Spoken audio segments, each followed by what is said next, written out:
ओम श्री स्वामी समर्थाय नमः। अवधूत चिंतन श्री गुरुदेव दत्त। श्री स्वामी समर्थ। स्वामी भक्तांनो, असे स्वामींचे जीवन उपयोगी संदेश मिळवण्यासाठी आपल्या चॅनलला नक्की सबस्क्राईब करा आणि बाजूला असलेली घंटी नक्कीच दाबा।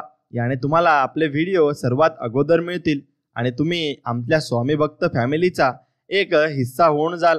स्वामी भक्तांनो, आज स्वामी तुमच्यासाठी मोठी चांगली बातमी घेऊन आले आहेत। त्यासाठी तुम्ही हा व्हिडिओ संपूर्ण बघा, तुम्हाला नक्कीच अनुभव येईल आणि तुम्ही भाग्यवान ठराल। स्वामी भक्तांनो, लवकरच तुमची मोठी इच्छा पूर्ण होणार आहे आणि तुमच्या घरामध्ये लवकरच आनंद येणार आहे आणि तुमच्या कुटुंबावर जे येणारे संकट होतं ते आज टळणार आहे। फक्त स्वामींवर विश्वास ठेवा आणि श्रद्धा ठेवा, सगळं काही ठीक होईल। स्वामी भक्तांनो, स्वामी आपल्याला संदेश देत आहेत। स्वामी म्हणत आहेत, प्रिय बाळांनो, तुझे जीवन जरी कठीण वाटत असेल तरी मी तुझ्यासोबत प्रत्येक क्षणी उभा आहे। तुझे दुःख आणि वेदना मला समजतात आणि तू एकटा नाहीस। जीवनातील आव्हानं ही केवळ तुझे सामर्थ्य आणि धैर्य वाढवण्यासाठी आहेत। प्रत्येक संकट एक नवा पाठ शिकवतो आणि तुझ्या आत्म्याला अधिक तेजस्वी बनवतो। हे कठीण प्रसंग तात्पुरते आहेत, त्यांना तुझ्या विश्वासाने आणि श्रद्धेने मात करता येईल। तू विचार करू शकतोस की हे संकट का माझ्यावर आले आहे, पण लक्षात ठेव, प्रत्येक अडथळा तुझ्या प्रवासाचा एक आवश्यक भाग आहे। मी तुला अंधारातून प्रकाशाकडे नेण्यासाठी तयार आहे। जीवनाच्या प्रत्येक वळणावर मी तुझ्या सोबत आहे। फक्त तू तुझा विश्वास आणि श्रद्धा कधी ढळू देऊ नकोस। माझ्या प्रेमात इतका डुबून जा की तुला कोणत्याही दुःखाची भीती वाटणार नाही। जे काही होत आहे ते तुझे भले करण्यासाठीच आहे। तुझ्या कर्माची फळं मिळायला वेळ लागू शकतो, पण ती नक्कीच येतील। तू संघर्ष करतोयस, पण हा संघर्ष तुझ्या आत्म्याला अधिक शुद्ध बनवतो। मी तुझ्या प्रत्येक प्रार्थनेला ऐकतो आणि तुझी काळजी घेतो। तुझे स्वप्न पूर्ण होतील। फक्त धीर धर आणि विश्वास ठेव। मी आहे, मी नेहमीच तुझ्या सोबत आहे। फक्त मला पुकारत राहा आणि तुला आवश्यक ते सर्व मी देईन। तू माझा प्रिय भक्त आहेस, मी तुझ्यावर नेहमीच कृपा करीन, एवढे बाळा लक्षात ठेव। आणि मित्रांनो, स्वामी समर्थांचे असे संदेश ऐकत राहण्यासाठी या व्हिडिओला एक लाईक करा आणि कमेंटमध्ये श्री स्वामी समर्थ नक्कीच लिहा। एक गोष्ट लक्षात ठेवा, स्वामी म्हणत आहेत, या जीवनामध्ये या गोष्टी तुम्ही लक्षात ठेवल्या पाहिजे। त्या कोणत्या? तर कुणाच्या सांगण्यावरून आपल्या मनात एखाद्या व्यक्तीबाबत चांगले वा वाईट मत बनवण्यापेक्षा आपण स्वतः 4 पावले चालून समोरासमोर त्या व्यक्तीशी संवाद साधून मगच खात्री केली पाहिजे। आणि नाती जपण्यासाठी संवाद आवश्यक आहे। बोलताना शब्दांची उंची वाढवा, आवाजाची उंची नाही। कारण पडणाऱ्या पावसामुळे शेती पिकते, विजांच्या कडकडाटामुळे नाही। आणि वाहतो तो झरा असतो आणि थांबतं ते डबकं असतं। डबक्यावर डास येतात आणि झऱ्यावर राजहंस येतात। म्हणून निवड ही आपली असते। म्हणून कुणा वाचून कुणाचे काही अडत नाही। हे जरी खरे असले तरी कोण कधी उपयोगी पडेल हे सांगताही येत नाही। म्हणून प्रत्येकाशी चांगले नातेसंबंध ठेवा। डोकं शांत असेल तर निर्णय चुकणार नाही आणि भाषा गोड असेल तर माणसं कधी तुटणार नाहीत। जे तुम्हाला मदत करायला पुढे सरसावतात ते तुमचे काही देणे लागतात म्हणून नव्हे, तर ते तुम्हाला आपलं मानतात म्हणून। म्हणून मोर नाचताना सुद्धा रडत असतो आणि राजहंस मरताना सुद्धा गात असतो। दुःखाच्या रात्री झोप कुणालाच लागत नाही आणि सुखाच्या आनंदात कुणीही झोपत नाही। यालाच तर जीवन म्हणतात। म्हणून किती दिवसाचे आयुष्य असते, आजचे अस्तित्व उद्या नसते। मग जगावे ते हसून खेळून, कारण या जगात उद्या काय होईल ते कोणालाच माहिती नाही। म्हणून आज फक्त तुम्ही जगून घ्या आणि नक्कीच उद्यासाठी तुम्ही देवाकडे प्रार्थना करा। मित्रांनो, जीवनामध्ये जीभ हा खरा महत्त्वाचा अवयव आहे। जिभेच्या सामर्थ्यावर माणूस वक्ता होतो, नट होतो, गायक होतो, 4 प्रेमाचे शब्द बोलू शकतो, 2 माणसांची मन जुळवणारा, विचारांची देवाणघेवाण करणारा, माणसाला माणूस म्हणून ओळखायला लावणारा हा एकमेव अवयव आहे आणि तो आपण नक्कीच जपून वापरला पाहिजे। एक गोष्ट लक्षात घ्या, थोडंसं तुम्ही मनातलं सुद्धा नक्कीच मांडलं पाहिजे। राग आल्यावर भांडायला ताकद लागत नाही, खरी ताकद लागते ते कितीही राग आला तरी शांत राहण्यासाठी। भांडणात वापरलेले शब्द हृदयातून निघतो, पण त्या शब्दांचा अर्थ मात्र डोक्यातून निघतो, हो ना? मग खरं सांगायचं म्हणजे आपल्या जिभेचे वजन तसे कमी आहे। त्यामुळेच तुम्ही उच्चारलेला शब्द वजनदारही असू शकतो, त्या शब्दाने मनाला जखमाही होऊ शकतात. अपमान करणे हा एखाद्याचा स्वभाव असू शकतो, पण एखाद्याचा सन्मान करणे त्याला त्याच्या मायापित्याने दिलेले संस्कार, हो की नाही? म्हणून आयुष्य हे तसे क्षणभंगूर आहे. रस्त्यावर पडलेला सोनचाफा सुकून गेला तरी चुकून पायदळी येतात सुगंध मात्र ठेवून जातो. म्हणून तसेच आपले आयुष्य आहे. आज आहे तर उद्याचा दिवस कसा आहे हे विधात्याला ठाऊक नाही. मग गर्व कशाचा? या प्रश्नाचे उत्तर मात्र तुम्ही शोधा. म्हणजे चुकतंय कुठे ते नक्कीच तुम्हाला कळणार आहे. मित्रांनो, आयुष्यात कुणावर फार काळ रुसू नये. रागवावं, भांडावं आणि जमलं तर भांडण लगेच निपटून टाकावं. नाही जमलं तर तो विषय तात्पुरता किंवा कायमचा वगळून बाकी बोलणं चालू ठेवावं. पण रुसवा फुगवा अबोला फार काळ चालू ठेवू नये.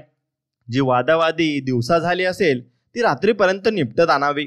झोपताना रागात झोपू नये. कुणास ठाऊक आपण किंवा दुसरा सकाळी उठेल की नाही. म्हणून जर देवाच्या दयेने दुसरा दिवस आयुष्यात उजाडलाच तर त्यावर आदल्या दिवसाची रुसव्याचे मळब राहत नाही.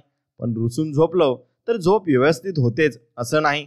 आणि शरीराला आराम मिळाला तरी झोपेतून उठल्यावर मन अप्रसन्नच राहते. यात एक महत्त्वाचा प्रश्न असा उरतो की माघार कुणी घ्यायची? अहंकार ही सर्व नात्यांना सुरुंग लावणारी वात आहे. आपण आपल्या अहंकाराची वात विझवली तर आपण दुसऱ्यापेक्षा स्वतःचा कमीपणा वाटू शकतो. पण या भयाने आपण ती वाट पेटती ठेवतो. पण हे बरोबर नाही. दुसऱ्याला काय वाटेल याचा विचार करण्यातच बहुतेक सारे आयुष्य निघून जाते आणि आपण आपल्या मनाच्या स्वास्थ्याचा विचार करावा. अहंकाराची वात विझवण्यातली मजा ज्याला कळली तो मोक्षाच्या कर्तृत्वाची आणखी एक पायरी चढला असे आपण समजू शकतो. आणि एक गोष्ट लक्षात ठेवा, तुमच्याकडे खूप पैसा आला म्हणजे तुम्हाला दुसऱ्यांसोबत कसेही वागायचे लायसन मिळत नाही. तुमची आर्थिक श्रीमंती किती उंच असली तरी तुमच्या वर्तनाची उंची सुद्धा महत्वाची आहे, हे कधी विसरू नका. निसर्ग सुद्धा कधीच उतत नाही आणि मातत नाही. अनेक फळांनी लगडलेले झाड सुद्धा वाकलेले असते. विनम्रता निसर्गाकडून आपल्याला नक्कीच शिकली पाहिजे. आणि स्वतःचा कर्मावर, प्रामाणिकपणावर आणि निसंकोच विश्वास ठेवा. योग्य वेळ आली की तो इतकं देणार की मागायला काहीच तुमच्याकडे उरणार नाही. त्यामुळे स्वामी समर्थांवर तुम्ही मनापासून श्रद्धा ठेवायची आणि निस्वार्थ मनाने त्यांची भक्ती करायची आहे. प्रारब्ध म्हणजे नशीब किंवा भाग्य असा अर्थ होत नाही. कारण आपल्या वागण्यातून, आपल्या बोलण्यातून आणि आपल्या कृतीतूनच आपण आपले प्रारब्ध घडवत असतो. कर्म हे सर्वश्रेष्ठ असते. आपले कर्म जर चांगले असतील तर प्रारब्ध निश्चितच चांगले घडत असते आणि आपल्यासोबत चांगलेच होत असते. म्हणून ज्याच्या अंगी सहनशक्ती असते ती व्यक्ती कधीच हार मानत नाही. कारण ईश्वर त्यांच्या पाठीशी कायम उभा असतो आणि कायम त्यांना मदत करणार असतो. म्हणून बोलताना शब्दामध्ये धार नाही तर आधार असला पाहिजे. धारेचे शब्द मन कापतात आणि आधाराचे शब्द मन जिंकत असतात. म्हणून तुम्ही प्रत्येकाला आधार देत चला आणि तुमच्या पाठीमागे स्वामींचा आधार नक्कीच असेल. म्हणून घरच्यांना दुखावून बाहेरच्यांना आनंद मिळेल असं कधी वागू नका. घरातली माणसे खुश असतील तर तुम्ही पण खुश राहणार हे कधी तुम्ही जीवनामध्ये विसरू नका. म्हणून अंतःकरणातील देवपण जागे ठेवा. देवासमोर उभं राहून तुम्ही काय मागता यापेक्षा देवाकडे पाठ असताना तुम्ही कसे वागता यावर बऱ्याच गोष्टी अवलंबून असतात. माणूस हा बोलण्यातून नाही तर वागण्यातूनच खरा कळतो. चांगले कर्म, चांगले विचार जर तुमच्या मनात असतील तर तुम्ही मंदिरात नाही गेलात तरी चालतं.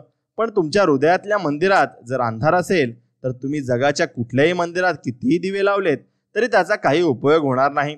एक गोष्ट नेहमी लक्षात ठेवावी, आयुष्यात आपण किती खरे आणि किती खोटे आहोत हे फक्त दोघांनाच माहिती असते. एक परमात्मा आणि दुसरा आपला अंतरात्मा. त्यामुळे आपल्यातील दोन गोष्टी कधीच संपू देऊ नका. एक मनाचं बालपण आणि दोन अंतरंगातील देवपण. हे संपलं की माणूस पूर्णपणे संपून जात असतो. आणि समाधान ही कदाचित एकमेव अशी गोष्ट असावी जिला श्रीमंती अजून विकत घेऊ शकली नाही. म्हणून शंकेला जसा इलाज नसतो तसा स्वभावालाही औषध आणि चरित्रालाही कधी प्रमाणपत्राची गरज भासू नये. शब्दाचा तिखटपणा कमी करण्यासाठी मौनासारखं उत्तम साधन नाही, पण त्यासाठी गरजेचं आहे स्वतःवरच्या विश्वासाची. आणि स्वतःवरचा विश्वास जेव्हा असेल तेव्हाच माणूस भरपूर काही गोष्टी या प्रकट करू शकतो. आणि कोणाच्या मनात आपल्याबाबत काय विचार आहेत याबाबत जर आपण विचार करत असाल तर नेहमीच सुख कमी व दुःख जास्त होईल. कारण माणसं वरून जशी दिसतात आतून तशी कधीच नसतात. खायचे आणि दाखवायचे दात नेहमी वेगवेगळे असतात. त्यामुळे विचार जर फक्त करायचा असेल तर स्वतःच्याच बाबत नेहमी विचार दुसऱ्यांना त्या विचारात आणले तर त्रास हा होणारच. हे स्मरणात धरा. आपण जिवंत असू तोपर्यंतच ही दुनिया सुंदर दिसत असते व सुंदर दुनियेचा अनुभव घेण्यासाठी आपली काळजी आपणच घेणे फार महत्त्वाचे असते. एवढं तुम्ही लक्षात घेतलं पाहिजे. आणि खूप स्वप्न तुटतात, जे व्हायचं ते होत नसतं. साऱ्या अपेक्षा इच्छा मातीमोल होतात. जे ठरवलं होतं ते काहीच होत नाही. साऱ्या गोष्टी मनाविरुद्ध घडायला लागतात आणि आवड निवड हा पर्याय उरत नाही. अशा परिस्थितीत बहुतांश लोक डिप्रेस होतात आणि नकारात्मक विचारांच्या विळख्यात सापडतात. मात्र काही लोक असतात जे नेहमी होप ठेवतात आणि त्यांना नेहमी वाटत असतं की नक्की पुढे काहीतरी चांगलं होईल, वाईट वेळ निघून जाईल, सर्व स्वप्न इच्छा अपेक्षा पूर्ण होतील. आणि असं घडतं. वाईट वेळ निघून जातो आणि थोडी वाट पाहिली की सर्व सुख झोळीत येऊन पडतात. अपेक्षापेक्षा जास्त भेटतं. निराश न होता थोडे प्रयत्न करत राहिलं की साऱ्या गोष्टी व्यवस्थित होतात. काही मनाविरुद्ध दिवस सोसले की मनासारखे दिवस आपोआप येत असतात. त्यासाठी आपल्याला कष्ट हे करावे लागणार आहे. आणि मित्रांनो, संगत ही जीवन बिघडवत असते आणि जीवन घडवत असते.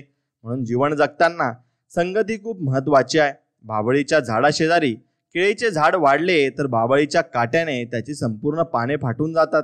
या उलट चंदनाच्या झाडाशेजारी लिंबाचे झाड वाढले तर लिंबाच्या गाभ्याला चंदनाचा सुवास येतो. ज्याप्रमाणे रामाच्या सहवासात हनुमान धन्य झाला, श्रीकृष्णाच्या सहवासाने अर्जुन सर्वश्रेष्ठ योद्धा झाला. या उलट दुर्योधनाच्या सहवासाने भीष्म कर्ण सर्वश्रेष्ठ असूनही त्याचा नाश झाला. आपण ज्या सोबत राहतो त्याच्या विचारांचा, राहणीचा, वागणीचा अंमल हा आपल्यावर होत असतो. म्हणून संगतीने विचार श्रेष्ठ अथवा दूषित होत असतात. म्हणून तुमची संगत कशी आहे हे तुम्ही नक्कीच बघायला हवं. आणि यशस्वी होण्याचा एक उत्तम पर्याय आहे, दुसऱ्यांचं भलं झालेलं पाहण्याची ताकद आपल्या मनात नक्कीच असली पाहिजे. तेव्हाच आपण जीवनामध्ये चांगल्या गोष्टी घडवू शकू. म्हणून वेळ कितीही वाईट असू दे, संकट किती मोठं असू दे, अरे भोग आहेत म्हणून भोगायचे असतात, पण आम्ही तुझ्या सोबत आहोत, मग तुम्ही नुकसान तर नक्कीच होऊ देणार नाही, एवढं मात्र निश्चित. आणि ज्याच्या मनी श्री सद्गुरू विचार तो नसे कधी लाचार. ज्याच्या अंगी श्री सद्गुरू भक्ती त्याला नाही कशाची भीती. ज्याच्या हृदयात श्री सद्गुरू मूर्ती त्याची होई जगभर कीर्ती. जो करेल श्री सद्गुरूंची पूजा त्याच्या आयुष्यातून संकटे होतील पूर्णपणे वजा.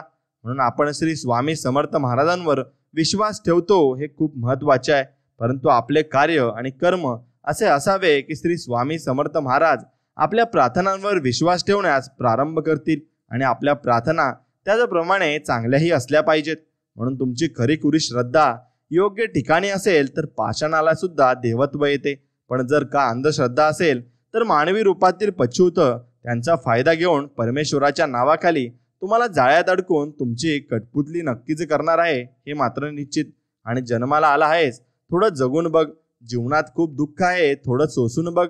चिमूटभर दुःखाने कोसळू नको, दुःखाचे डोंगर पचवून बघ. यशाची चाव चाखून बघ. अपयश येतं निरखून बघ. घरटं बांधणं सोपं असतं, थोडी मेहनत करून बघ. जगणं कठीण, मरणं सोपं असतं, दोन्हीतल्या वेदना सोसून बघ. जीवन मरण एक कोडं असतं, जाता जाता एवढं कोडं नक्की सोडून बघ.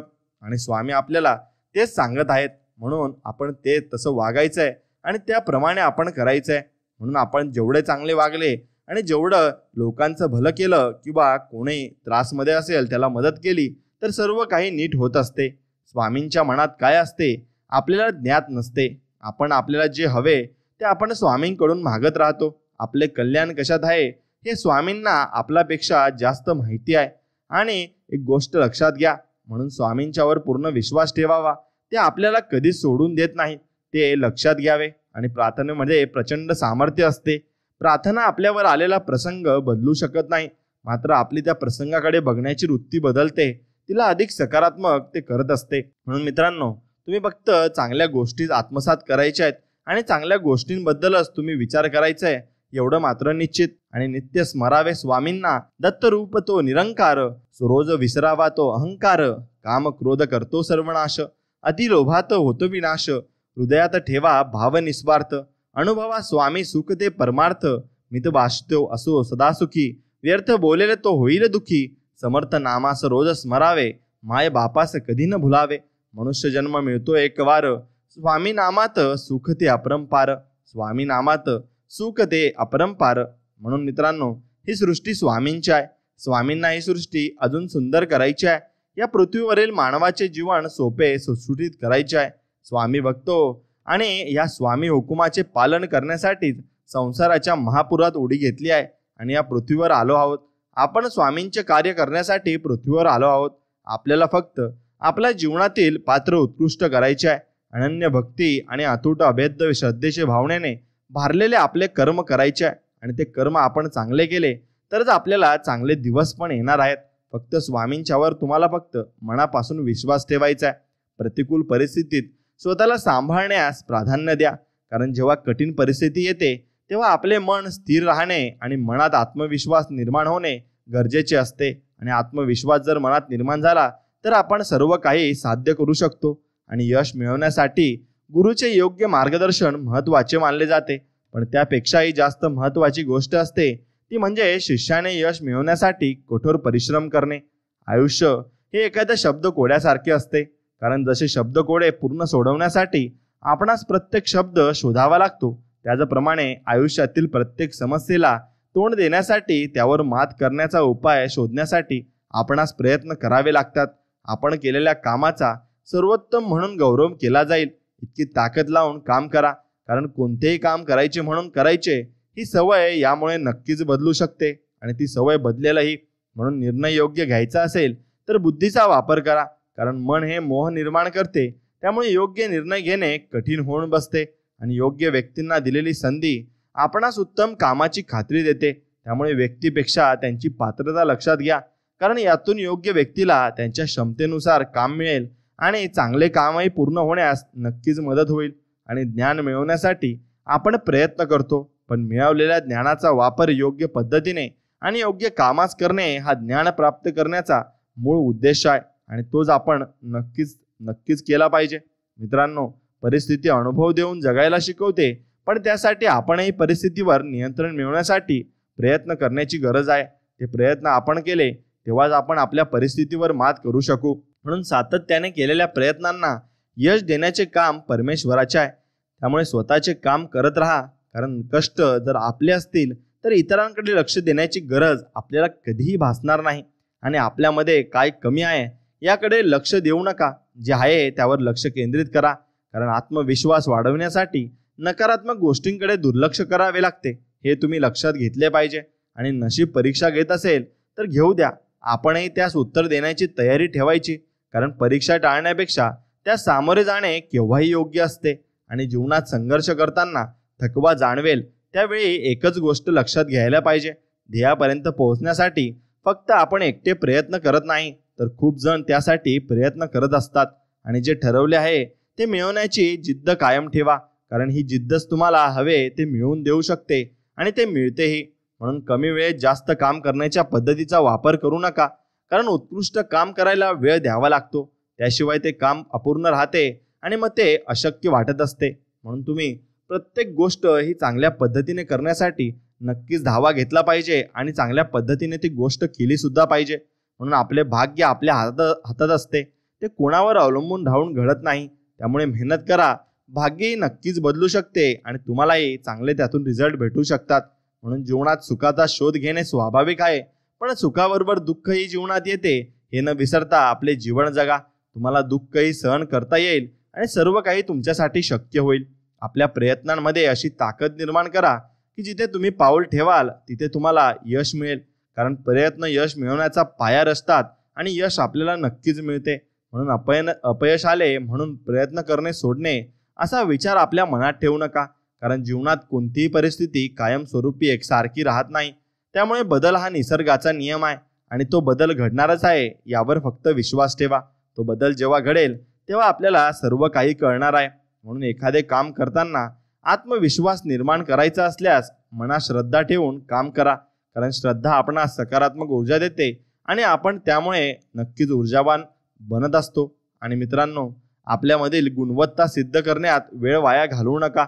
योग्य वेळ आल्यास आपल्या कामातून ती दिसेल आणि ज्याप्रमाणे सूर्योदय कोणीही रोखू शकत नाही त्याप्रमाणे गुणवत्ताही जगासमोर येईलच. आणि जीवनात आपणास काय करायचे आहे हे ते कशा प्रकारे करायचे आहे हे स्वतः ठरवा, कारण सल्ला मोफत मिळू शकतो परंतु साथ मिळत नाही.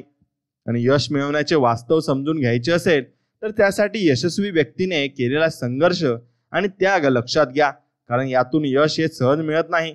त्यासाठी खूप मेहनत करावी लागते हे आपल्याला समजत असते. आणि सर्वांना सोबत घेऊन काम करण्याची मानसिकता तयार करा, कारण समाजाला योग्य मार्ग दाखवून त्यांचा विकास करण्याचे काम नेतृत्व करू शकते. आणि तुम्ही जर चांगले नेतृत्व घेतले आणि हाती घेतले तर तुमच्यामध्ये ती जिद्द निर्माण होते आणि ते साहस निर्माण होते. म्हणून वेळेला कधी कमी समजू नका, कारण वेळ असा न्याय देते की ते परमेश्वरालाही नतमस्तक व्हावेच लागते. आणि चांगले काम करताना अडचणी आल्या, टीका झाली तरी ते काम करणं, त्यातून समाजात योग्य बदल घडून येतील हे कधी सोडू नका. आणि एखाद्या प्रसंगी जीवनात प्रेरणा मिळत नसेल तर एखाद्या शास्त्रज्ञाचे उदाहरण डोळ्यासमोर ठेवा. ते किती मेहनत करतात आणि त्यानुसार त्यांना रिझल्ट किती उशिरा मिळते. म्हणून ते मेहनत कधी सोडत नाही, ते आपले प्रयत्न चिकाटीने चालू ठेवतात. आणि परिस्थिती कशी येऊ द्या मित्रांनो, त्या परिस्थितीत आपण काय भूमिका घेतो ना हे फार महत्त्वाचे आहे. आणि आपण कसा विचार करतो हे फार महत्त्वाचे आहे. कारण परिस्थितीवर नियंत्रण मिळवणे शक्य तेव्हाच होते जेव्हा आपण परिस्थितीवर मात करण्याची भूमिका पूर्णपणे स्वीकारत असतो. आणि जीवनात अडचणी येतात, पण त्यावर मात करण्याचे मार्ग शोधा, कारण अडचणी येणारच आहेत. त्यामुळे त्यावर उपाय शोधण्यासाठी प्रयत्न करणे अत्यंत आपल्यासाठी गरजेचे आहे. आणि कोणतीही गोष्ट सहजतेने कधी मिळत नाही, त्यासाठी प्रयत्नांची पराकाष्ठा आणि मनापासून जिद्दीने प्रयत्न करावेच लागतात. आणि निष्ठावंत राहण्याचा प्रयत्न तुम्ही जीवनात करायला पाहिजे, कारण निष्ठावंत व्यक्तीला कधीही अपयश येत नाही. भले उशिरा का होईना, पण यश त्याला नक्कीच मिळत असते. आणि मर्यादेत राहून काम केलं पाहिजे. पण मर्यादा आपल्या यश मिळवण्याच्या मार्गात अडथळा ठरत असेल तर मग मर्यादा ओलांडून योग्य मार्ग अवलंबून काम करायला आपण शिकले पाहिजे. आणि चांगल्या कामासाठी योगदान द्या, कारण एखादी चांगली गोष्ट घडण्यासाठी त्या कामास मदतीची गरज असते. आणि त्यासाठी कोणत्याही स्वरूपात केलेली मदत ते काम पूर्ण करण्यास दिलेले योगदान ठरू शकते. आणि अशक्य गोष्ट शक्य करण्याची असल्यास धोका पत्करून साहस दाखवण्यास तयार राहिलं पाहिजे, कारण अशक्य गोष्टी शक्य करणाऱ्या व्यक्तींनी जगाला धोका पत्करून त्याला साहसाने उत्तर देण्याचा मार्ग नक्कीच दाखवला आहे. आणि एखादी घटना घडणे हा जीवनाचा भाग आहे, परंतु घडणाऱ्या घटनांकडे दुर्लक्ष न करता त्या घटनांचा अभ्यास करून त्यातून शिकून जबाबदार व्यक्तिमत्व घडविणे आपले स्वतःचे काम आहे. आणि संकटातून कठीण परिस्थितीचा जन्म होतो, त्यामुळे त्या परिस्थितीला तोंड देण्याचे शौर्य निर्माण करा, कारण कठीण परिस्थितीवर मात तोच करू शकतो जो पराक्रम करून दाखवण्यास सज्ज असतो. आणि समतोल राखून काम करण्यास महत्त्व दिले पाहिजे, कारण समतोल हा सर्वांना समान संधी देऊन सर्वांना न्याय देईल अशी व्यवस्था निर्माण नक्कीच करू शकतो. आणि शिकवण्याचा आणि शिकण्याचा प्रयत्न करा, कारण एक शिक्षक उत्तम ज्ञान देऊ शकतो. आणि आपण जेवढे जास्त शिकू आणि शिकत राहू तेवढे जास्त अनुभव आपल्याला येत जातील आणि जीवनातून आपल्याला भरपूर काही शिकायलाही मिळेल. म्हणून कधी कोणाला आयुष्यामध्ये कमी समजू नका, कारण भल्या मोठ्या अशा झाडाला सुद्धा स्वतःची वाढ करण्यासाठी आपल्या लहान अशा मुळांची मदत पूर्णपणे घ्यावी लागत असते. आणि स्वावलंबी बना, कारण दुसऱ्यावर अवलंबून राहण्याची सवय स्वबळावर एखादी गोष्ट करण्यास प्रोत्साहन तुम्हाला कधीच देणार नाही. आणि वाईट काळात जशाच तसे उत्तर देण्याची ताकद ठेवा, कारण वेळेला सुद्धा हे कळू द्या की जिथे न्याय होईल तिथे न्याय मिळवण्यासाठी लढा नक्कीच दिला जाऊ शकतो. आणि एखादी गोष्ट असणे किंवा नसणे हा आपला दृष्टिकोन ठरवतो, त्यामुळे आहे त्यावर लक्ष केंद्रित करा आणि जे नाही त्याची खंत मनात अजिबात ठेवू नका. आणि जीवनात मार्गदर्शन खूप महत्त्वाचे आहे आणि ते कोणाकडून घ्यावे हे त्यापेक्षा महत्त्वाचे आहे, कारण योग्य मार्गदर्शन चुकीच्या गोष्टींना विरोध करते तर चुकीचे मार्गदर्शन योग्य गोष्टींना विरोध करत असते.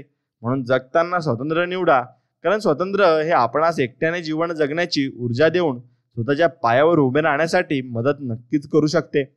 आणि स्पष्ट भूमिका घेण्यावर भर दिलं पाहिजे, कारण स्पष्टपणा मनात गोंधळ निर्माण होऊ देत नाही, तसेच आपले मत किंवा विचार प्रभावीपणे मांडण्यास आपल्याला मदत करत असतो. म्हणून तग धरून उभे राहणे हे आवश्यक आहे, कारण मार्गदर्शन मिळाले तरी प्रत्यक्ष आपल्या कृतीमध्ये चिकाटीने प्रयत्न करण्याची वृत्ती तग धरून एखाद्या जागी स्थिर राहण्याने निर्माण होत असते. आणि आपल्या कामात पारदर्शकता आणण्यासाठी प्रयत्नशील राहा, कारण सदोष पद्धत कोणतेही काम यशस्वी करत नाही आणि त्यावर कोणीही विश्वास पूर्णपणे ठेवत नाही. म्हणून समोर येणाऱ्या संकटांचा सामना करण्याचे साहस निर्माण करायचे असल्यास समुद्रातील जहाज पहा, कारण विशाल अशा समुद्रात उतरणारे जहाज साहसाचे एक उत्तम उदाहरण असते. आणि ते साहस आपण आपल्या मनामध्ये निर्माण केले पाहिजे, तेव्हाच आपण जीवनामध्ये काहीतरी नक्कीच मोठे करू शकू. आणि जीवनात शांतता आपणास योग्य वाटते, परंतु जेव्हा गरज असेल तेव्हा आपली ताकद दाखवून देणे गरजेचे असते, कारण मर्यादेपेक्षा जास्त शांतता हे दुर्बलतेचे निशाण असते आणि ते दुर्बलतेचे लक्षणही असू शकते. म्हणून आव्हानांचा स्वीकार करा, त्यांना टाळण्याचा प्रयत्न अजिबात करू नका. कारण एखाद्या खेळाडूला देखील प्रतिस्पर्धी खेळाडूचे आव्हान स्वीकारून त्यावर विजय मिळवावाच लागतो. म्हणून तुम्हाला या संकटांना लढायलाच लागेल आणि या जीवनासोबत लढायला लागेल, तेव्हा तुमचा विजय निश्चित होऊ शकतो. म्हणून जिथे आपली बाजू योग्य असेल ना, त्या ठिकाणी संपूर्ण जग विरोधात असले तरी माघार घेऊ नका. कारण आपले हक्क मिळवण्याचा आणि त्यांचे संरक्षण करण्याचा अधिकार सर्वांना आहे आणि सर्वांना बोलण्याचा अधिकार सुद्धा असतो. म्हणून पुढील रस्ता दिसणे जेव्हा बंद होत असते ना, जेव्हा जिथपर्यंत रस्ता दिसत असेल तिथपर्यंत वाटचाल करा. कारण पुढे गेल्यानंतर पुढचा रस्ता दिसू शकतो. त्यामुळे काहीच न करण्यापेक्षा प्रयत्न करणे अतिउत्तम असते आणि जीवनात पर्याय निर्माण केलेच पाहिजे. कारण सर्वजण एका क्षेत्रात यशस्वी कधीच होऊ शकत नाही, हे तुम्ही लक्षात घेतले पाहिजे. आणि हे लक्षात घेतल्यानंतर तुमची क्षमता तुम्ही वाढवली पाहिजे आणि तुम्ही नवीन क्षेत्र शोधले पाहिजे. त्यामध्ये तुम्हाला भरपूर प्रकारचे नक्कीच चान्स मिळू शकतील. आणि जीवनात नेहमी देण्याची भावना ठेवावी, मग स्वामीही तुम्हाला नक्कीच देत असतात. तुम्ही फक्त घेण्याची भावना ठेवली तर स्वामी तुमच्याकडून फक्त घेतीलच. म्हणून संकटात असणाऱ्याला दिलेला मदतीचा हात असेल, कारण देण्याची तयारी ठेवणाऱ्यांच्या पाठीमागे परमेश्वरही तेवढाच खंबीरपणे उभा असतो आणि परमेश्वरही त्यांना मदत करत असतो.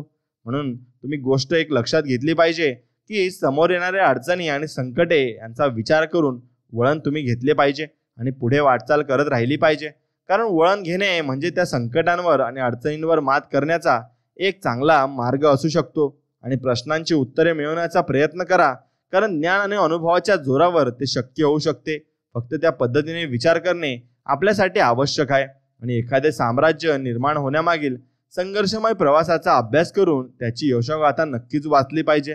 कारण यातून जी ऊर्जा आणि प्रेरणा मिळेल ती खूप मौल्यवान आणि चांगली असू शकते. आणि वेळेतच काम पूर्ण करण्यास महत्त्व दिले पाहिजे, कारण काही गोष्टी ह्या वेळेतच पूर्ण होणे गरजेचे असते. वेळ निघून गेल्यावर त्याचा काही उपयोग होत नाही आणि त्याचा उपयोग होऊ शकत नाही. म्हणून नवीन गोष्टी शिकायला वेळ द्या, कारण यातून आपण शिकू शकतो आणि आपल्या मनामध्ये उत्साह निर्माण होऊन आळस कधीच आपल्याला येणार नाही. आणि एखाद्या कामात प्रावीण्य मिळवण्याचा प्रयत्न करा, कारण प्रत्येक क्षेत्रात त्या कामात परिपूर्ण असलेल्या व्यक्तींना प्राधान्य नक्कीच दिले जाते आणि त्या व्यक्तींना पुढे नक्कीच पाठवले जाते. त्यासाठी तुम्ही जेवढं जास्त नवीन काम कराल आणि नवीन गोष्टींना अवलंबाल तेवढे जास्त तुम्हाला जीवनामध्ये पुढे चान्सेस भेटत जातील. आणि आपल्यामध्ये सहनशीलता असणे गरजेचे आहे, कारण जीवनातील संकटांना सामोरे जाताना मिळालेले दुःख सहन करून त्यावर मात करण्याची ताकद सहनशीलता असल्याशिवाय कधीच मिळू शकत नाही. आणि नशिबावर पूर्णपणे अवलंबून राहण्यापेक्षा मेहनत करण्याकडे लक्ष द्या, कारण जर आपण मेहनत करण्यावर भर दिला तर यशाकडे घेऊन जाणारा मार्ग निर्माण होऊ शकतो आणि तो मार्ग आपल्याला चांगल्या रस्त्याला सुद्धा घेऊन जाऊ शकतो.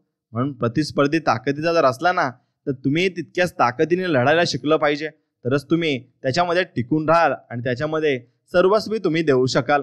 म्हणून कोणत्याही क्षेत्रात यश मिळवण्यासाठी आपल्याला त्या कामाचा सराव करणे गरजेचे असते, कारण एखाद्या कामाचा केलेला सराव हा आपणास ते काम सहजपणे आणि कमी वेळेत करण्यास मदत पूर्णपणे करत असतो. आणि एखाद्या गोष्टीची कल्पना मनात जर आली तर ती अशक्य आहे असे समजून दुर्लक्ष कधीच करू नका, कारण बऱ्याच काल्पनिक वाटणाऱ्या गोष्टी सत्यात उतरल्या आहेत आणि त्या उतरतात सुद्धा. म्हणून जीवनात स्पर्धा ही स्वतःला सिद्ध करण्याची असावी, कारण दुसऱ्याशी तुलना कराल तर स्वतःची ताकद तुमच्या लक्षात कधीच येणार नाही. आणि तुम्ही मेहनत करण्यावर भर द्या, तुम्हाला यश मिळवण्यापासून कोणीही थांबवू शकणार नाही. कारण जिथे प्रयत्न प्रामाणिक असतात तिथे नशीब सुद्धा साथ देत असते आणि कठीण परिस्थिती आपली परीक्षा घेईल, पण अशा कठीण परिस्थितीवर विजय मिळवण्याचे धाडस ठेवा. कारण वाईट काळात संघर्ष हाच एकमेव पर्याय असतो आणि तो संघर्ष आपण केला तर नक्कीच आपल्याला यश स्वामी देणार असतात. म्हणून स्वामींवर पूर्णपणे मनापासून विश्वास ठेवा आणि तुम्ही कामाला लागा. बघा, तुम्हाला स्वामींचा अनुभव नक्कीच येईल आणि निस्वार्थपणे स्वामींची भक्ती करा आणि नामस्मरण करा. मित्रांनो, हा व्हिडिओ तुम्हाला आवडला असेल तर नक्कीच व्हिडिओला एक लाईक करून कमेंटमध्ये श्री स्वामी समर्थ लिहा आणि तुमच्या मित्राला हा व्हिडिओ नक्कीच पुढे पाठवा आणि आपल्या चॅनलला सबस्क्राईब करून बाजूला असलेली घंटी नक्कीच दाबा. म्हणून जीवन जगत असताना आपल्या समोर काय आव्हाने येतात ते आपल्याला बघून जीवन चांगल्या प्रकारे जगावं लागतं. आणि म्हणून मित्रांनो, आपल्याला जीवन जगण्यासमोर आपल्या समोरील आव्हानांना तोंड देऊनच आपल्याला पुढे जावं लागतं, तरच आपल्याला सुख प्राप्त होत असतं. मग ते कसं? तर आयुष्यातील खरे आव्हान हे पाहिजे ती गोष्ट मिळवण्यात नसते, तर ती मिळवलेली गोष्ट सतत कायमस्वरूपी हवी असण्यास असते. खूप लोक आपल्याला हवी ती गोष्ट मिळवण्यात किंवा साध्य करण्यात यशस्वी होतात, पण थोड्याच दिवसात त्यांचे त्यातील सारस्त्य निघून जाते आणि ते जे काही मिळवतात ते त्यांना पुरेसे वाटत नाही आणि त्यांना सतत काहीतरी कमतरता भासते. ते कधीच स्वतःवर खुश नसतात, त्यांच्या नातेसंबंधावर खुश नसतात, त्यांच्या प्रकृतीवर खुश नसतात आणि त्यांच्या कामावर तर कधीच खुश नसतात. मग त्यांची मनशांती ढळण्याचे नेहमीच काहीतरी कारण असते. आणि या पार्श्वभूमीवर असे काही समाधानी लोक आहेत की आपण कोण आहोत, आपण काय करतो, आपल्याजवळ किती आहे याची ते फिकीर करत नाही. त्यांना तर ते पण कळत नाही की आले ते त्यापेक्षा जास्त आपण कसे मिळवू शकतो. आणि त्यांच्या हृदयाचे दरवाजे खुले असतात, पण तरी त्यांची स्वप्ने सत्यात कधी उतरू शकत नाही. अशी माणसे काही प्रयत्न करत नाही असे नाही, पण इतरांना एवढे कसे मिळते याबद्दल त्यांना नेहमीच आश्चर्य वाटते आणि ते सुद्धा प्रयत्नांची पराकाष्ठा करतात. आणि अनेक लोकांचे वर्गीकरण या दोन लोकांच्या प्रवृत्ती असलेल्या लोकांमध्ये कुठेतरी होत असते. म्हणून वैयक्तिक यश हा एक विचार आहे आणि ही एक अशी जागा आहे की येथून तुम्हाला काय पाहिजे ते मिळवता येते आणि जे तुमच्याकडे आहे त्याबद्दल तुमची आसक्ती कायम राहते. म्हणून वैयक्तिक यशाचे मापदंड हे तुम्ही कोण आहात, तुमच्या मालकीचे काय आहे किंवा तुम्ही काय साध्य केले आहे यावर अवलंबून नसतात. तर उलट पक्षी वैयक्तिक यश हे तुम्हाला स्वतःबद्दल वाटणारा आदर, तुम्ही काय केले व तुमच्याकडे जे आहे याबद्दल तुम्हाला होणारा आनंद यावर अवलंबून असते. म्हणून वैयक्तिक यश हे आपल्या अंतर्गतच असते, फक्त त्याबद्दलच्या आपल्या कल्पना व हेतू स्वच्छ असला पाहिजे. आणि वैयक्तिक यश म्हणजे तुम्हाला पाहिजे ते तुम्ही मिळवणे आणि मिळवलेल्या गोष्टींबद्दल आसक्ती असणे होय. पण तरीही वैयक्तिक यश म्हणजे फक्त आनंदी वाटणे किंवा आयुष्यावर खुश असणे एवढेच नाही, तर तुम्हाला हवे ते तुम्ही मिळवू शकता हा आत्मविश्वास आणि हवे ते मिळवण्यासाठी घ्याव्या लागणाऱ्या कष्टाची तयारी असते. या गोष्टीची त्यामध्ये समाविष्ट आहेत आणि तुम्हाला पाहिजे तसे आयुष्य साकारण्यासाठी आवश्यक असणारे तुमचे स्वच्छ विचार वैयक्तिक यशासाठी अपेक्षित आहेत. आणि काहींसाठी वैयक्तिक यश म्हणजे केवळ इतरांपेक्षा अधिक कसे मिळवावे हे शिकणे आहे, तर इतरांसाठी बाकीच्यांपेक्षा आम्ही सुखी कसे आहोत हे सिद्ध करणे आहे. पण बऱ्याच लोकांसाठी या दोन्ही गोष्टी मिळवण्याचे कौशल्य शिकणे म्हणजे वैयक्तिक यश आहे. आणि वैयक्तिक यश संपादन करताना तुम्हाला केवळ मिळणाऱ्या संधीवर व नशिबावर व काळावर किंवा उज्ज्वल भविष्यावर विसंबून राहून चालणार नाही. हे जरी खरे असले की काही लोक जन्मताच काही विशिष्ट क्षमता घेऊन आलेले असतात, तरी कौशल्य संपादन करण्यासाठी ही गोष्ट शिकावी लागते, तिचा सराव करावा लागतो, तर वैयक्तिक यश मिळते. पण तुमच्यासाठी एक चांगली बातमी अशी आहे की वैयक्तिक यश कसे मिळवता येईल हे तुम्ही आता शिकू शकता आणि तुम्ही कधी कल्पना सुद्धा केली नसेल इतके तुम्ही यशाच्या जवळ आता जाऊ शकाल. म्हणून काही लोकांसाठी तर त्यांनी त्यांच्या विचार प्रणालीत आणि वागण्या बोलण्यात अगदी क्षुल्लक पण महत्त्वाचे बदल केले तरी त्यांना पाहिजे तसे परिपूर्ण आयुष्य जगता येईल. म्हणून आपल्या विचारांमधील अगदी क्षुल्लक पण महत्त्वाचे बदल मोठ्या वैयक्तिक यशाचे दालन आपल्याला खुले करून देऊ शकतात. म्हणून फक्त 1-2 गोष्टींनी मर्म समजावून घेण्यापेक्षा सुद्धा अक्षरशः एका रात्रीतून तुमच्या आयुष्यात खूप मोठे बदल घडू शकतात. आणि जरी भोवतालची परिस्थिती बदलली नाही तरी तुमचा आयुष्याकडे बघण्याचा दृष्टिकोन बदलला तर क्षणात आयुष्य बदलून जाते. असा विचार करा की सूर्य तळपत आहे आणि साध्या डोळ्यांनी बाहेर बघायला त्रास होतो आहे, आणि अशा वेळी जर डोळ्यांवर गॉगल चढवले तर तुम्ही 4 गोष्टी आरामात बघू शकता ना. तसेच जे काही छोटेसे बदल किंवा तडजोडी म्हणू या आपण आणि केल्या तर तुम्ही फक्त आनंदित व्हाल असं नव्हे तर आत्मविश्वासाने भरून जाल आणि तुमची खात्री पडेल की तुम्हाला जे हवे आहे त्याच मार्गावरून तुम्ही जात आहात. म्हणून वैयक्तिक यशाचे 4 टप्पे आहेत हे तुम्हाला समजून घ्यावे लागतील. आयुष्यात जास्त यश मिळवण्यासाठी 4 टप्प्यातून जावे लागते.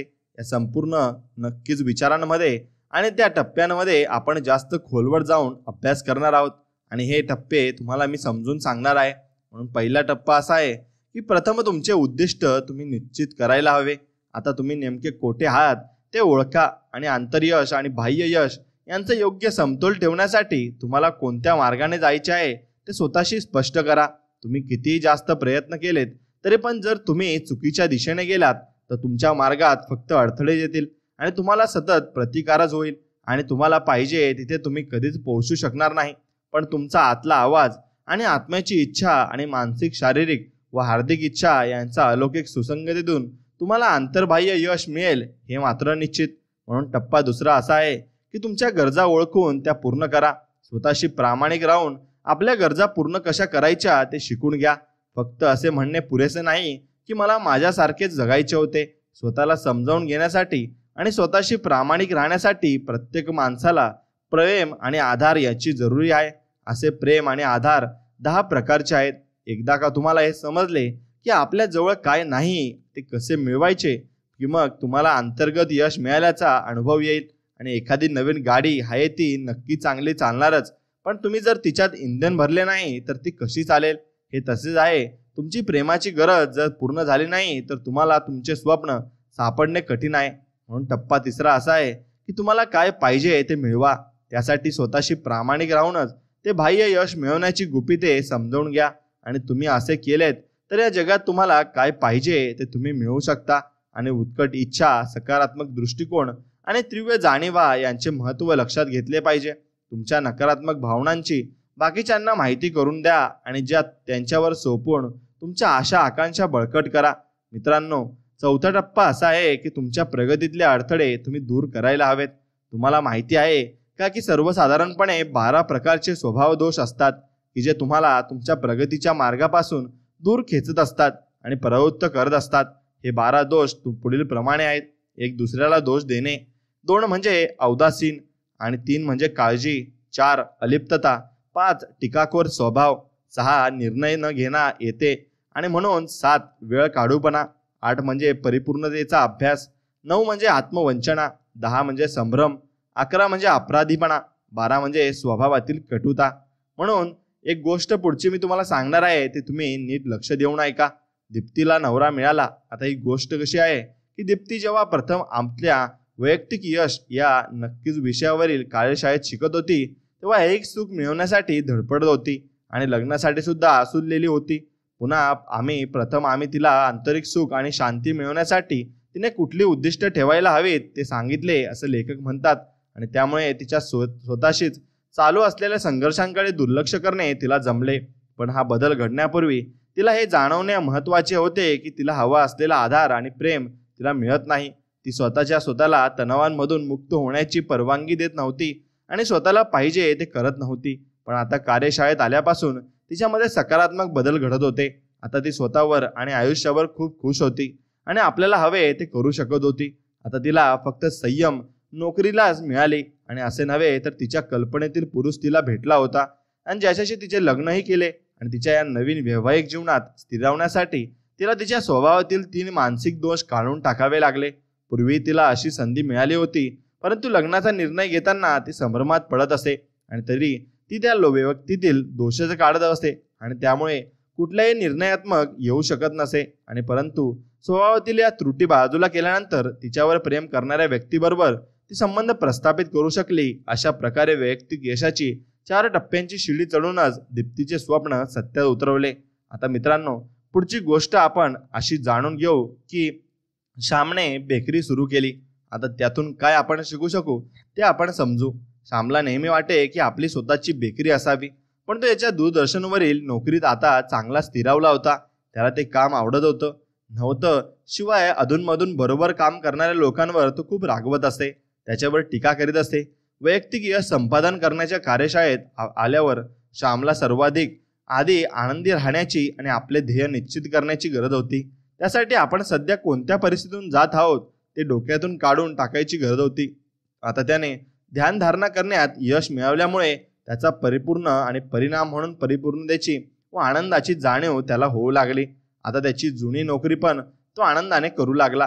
पूर्वी वाटणारी अस्वस्थता, असमाधान आता वाटत नव्हते. त्याला हवा असणारा मानसिक आधार त्याला ध्यानधारणेतून मिळाला होता. आता आपल्याला नक्की काय हवे आहे ते त्याला स्पष्ट दिसू लागले होते आणि हव्या वाटणाऱ्या छोट्या छोट्या गोष्टी तर त्याला लगेचच मिळू लागल्या आणि रोज घडणाऱ्या या छोट्या चमत्कारांनी तो भारावून गेला. म्हणजे त्याला वाटले की आता एखादा छोटासा प्रवास घडावा की तथास्तु म्हटल्यासारखे तसेच व्हायचे. आणि एखाद्या वेळी वाटले की आपल्यावर स्तुती सुमणे उधळली जावीत आणि आपल्याला लोकांनी विश्वासात घेऊन काही सांगावे की तसेच व्हायचे. आणि त्यामुळे आपण काहीतरी घडवू शकतो हा त्याचा आत्मविश्वास वाढला. आणि या आत्मविश्वासामुळेच त्याला पूर्वी जी स्वप्ने पडत होती ती आता पुन्हा पडायला लागली. आणि त्यामुळे त्याने नोकरी सोडून दिली आणि स्वतःची बेकरी काढली. हा बदल घडवून आणण्याचा मार्गात अडथळे ठरणारे त्याचे स्वभाव दोष त्याने काढून टाकले. नोकरीत असताना त्याला सतत येणारा राग आणि वारंवार होणारी चिडचिड नाहीशी झाल्यामुळे ते जमले आणि तसेच निर्णय घेण्यात त्याच्याकडून होणारा वेळ काढूपणा आणि निर्णय घेण्याची असमर्थता हे त्याच्या यशाच्या मार्गातील अडसर दूर झाल्यामुळेच आता आज तो प्रचंड यशस्वी झाला आहे आणि हे त्यातूनच नक्कीच मोठे काम झाले आहे. म्हणून मित्रांनो, पुढची गोष्ट आपण त्यावरच ऐकून घेऊ, त्यातून तुम्हाला भरपूर अनुभव येतील. पुत्रभेटीचा घडो महोत्सव. श्रीरंग पारनेसिस हे अतिशय धनाढ्य असे उद्योगपती होते. तेही सुखाच्या शोधात आज त्या काळशाळेत दाखल झाले आणि लौकिक दृष्टीने पाहता त्यांना काही कमी नव्हते. त्यांचे यशस्वी चढती कमान लोकांनी पाहिली होती, पण तरी ते दुःखी होते. त्याचे 3 घटस्फोट झाले होते आणि त्यांच्या मुलांशी त्यांचे संभाषण नव्हते. वरवर पाहता त्यांच्याकडे सगळे होते, पण त्यांचा सामुदायिक समुपदेश आणि त्यांच्या 3 पत्नी यांनाच माहिती होते की ते किती सुखी नाहीत. आणि ज्या लोकांकडे पैसे नाहीत ते कल्पना सुद्धा करू शकत नाहीत की करोडो रुपये बाळगून असलेला माणूस दुःखी असू शकतो. पण खिदाने म्हणावे लागते की बऱ्याच अंशी असे असते. आणि श्री रंगरावांनी सुख शोधण्यासाठी स्वतःच्या अंतरंगात डोकवायला सुरुवात केली. त्यांच्या एवढ्या मोठ्या संपत्तीचा उपभोग घेण्यासाठी त्यांना कोणाची तरी सुंदर साथ हवी होती. म्हणून मित्रांनो, पण त्यांनी स्वतः तरी कोठे त्याचा उपभोग घेतला होता. त्यांना आपल्या समवेत एखादी सुंदर स्त्री बरोबर असली की खूप बरे वाटत असे. पण आता वर्षभर एकटे राहू नये, आपण आनंद उपभोगू शकतो हे आता ते शिकले. आणि या वर्षभरात जे जगभर फिरून आले आणि या प्रवासातून त्यांच्या असे लक्षात आले की ते एकटे स्वतःच्या बळावर सुखी राहू शकतात. आणि दर महिन्यात त्यांच्या काळात खास मुलांसाठी वेळ काढून त्यांनी मुलांबरोबरचे त्यांचे संबंध जिव्हाळ्याचे बनवले. आणि जेव्हा त्यांना आवश्यक असलेले प्रेम ते मिळायला व द्यायला शिकले, तेव्हा त्यांचा सुखाचा शोध थांबला आणि त्यांच्या जवळच असलेले ते सर्व त्यांना परत मिळाले. याचा त्यांना आनंद झाला आणि खऱ्या सुख शांतीपासून आपण विनाकारण वंचित राहिलो याची त्यांना जाणीव झाली. म्हणून ते नक्कीच मुक्त झाले. म्हणून मित्रांनो, आयुष्यातील आव्हाने. आता एकदा आपण वैयक्तिक पातळीवर यशस्वी झालो की आयुष्यातील संघर्ष कमी होतो. पूर्वी जे अवघड वाटत होते ते आता सर्व सोपे वाटायला लागते. याचा अर्थ आयुष्यातील प्रश्न संपले का? तर नाही, पण ते सोडवण्यात आता तुम्ही यशस्वी होत आहात. ते दरवाजे आतापर्यंत बंद होते ते आता उघडले गेले. तुम्हाला सगळ्यांतून मुक्त झाल्यासारखे वाटेल आणि तुम्ही हवे ते करण्यास मोकळे व्हाल. आयुष्याला सामोरे जाण्यासाठी तुम्ही पूर्ण साधन सामग्रीनिशी सज्ज व्हाल आणि आयुष्यातली ही अटळ आव्हाने तुमच्या समोर संधी बनून येतील आणि तुम्ही आणखी ताकदवान बनाल. म्हणून आतापर्यंत तुम्हाला तुमच्या आंतरिक ताकदीचा व चांगुलपणाचा कधीच प्रत्यय आलेला नव्हता, पण आता तुम्हीच तुमच्या आंतरिक शक्तीच्या जगमगत्या प्रकाशात न्याहून निघाल आणि तुम्हाला तुमचा मार्ग सापडेल. अशा अंधाऱ्या रात्रीतील ती पहाट ठरेल आणि या जगात येण्यामागचे तुमचे प्रयोजन काय आहे ते तुम्हाला स्पष्ट दिसेल. आणि या जगात तुम्ही तुमचे एकटे नाही आहात याची तुम्हाला जाणीव होईल आणि तुमच्यावर प्रेम करणारे आणि तुम्हाला आधार देणारे या जगात आहेत हे सत्य तुम्हाला नक्कीच तरल अनुभव देईल. म्हणून स्वतःच्या आणि स्वतत्वाच्या या जाणीवेची पहाट होताच तुमच्या अंधकारमय प्रवासाच्या मार्गात त्याची प्रभा फाकून तुमचा मार्ग पूर्णपणे उजळून जाईल. आणि वैयक्तिक यश ही काही कल्पना आणि काल्पनिक मनस्थिती नाही की जी संघर्ष, निराशा किंवा औदासीन यापासून दूर असेल. वैयक्तिक यश संपादन करण्यात जर तुम्हाला यशस्वी व्हायचे असेल तर तुम्हाला नकारात्मक जाणीवांचे सकारात्मक जाणीवांमध्ये रूपांतर करता आले पाहिजे आणि वाईट अनुभवांपासून धडे घेता आले पाहिजेत. तुम्ही जर स्वतःशी प्रामाणिक राहिलात तर आयुष्यातील हे चढ उतार तुम्ही सहज पार कराल. आणि वैयक्तिक यश म्हणजे काय, तर जेव्हा तुम्ही खाली पडता म्हणजे अयशस्वी होता, तेव्हा तुम्ही एखाद्या चेंडूप्रमाणे उसळून वर आले पाहिजे.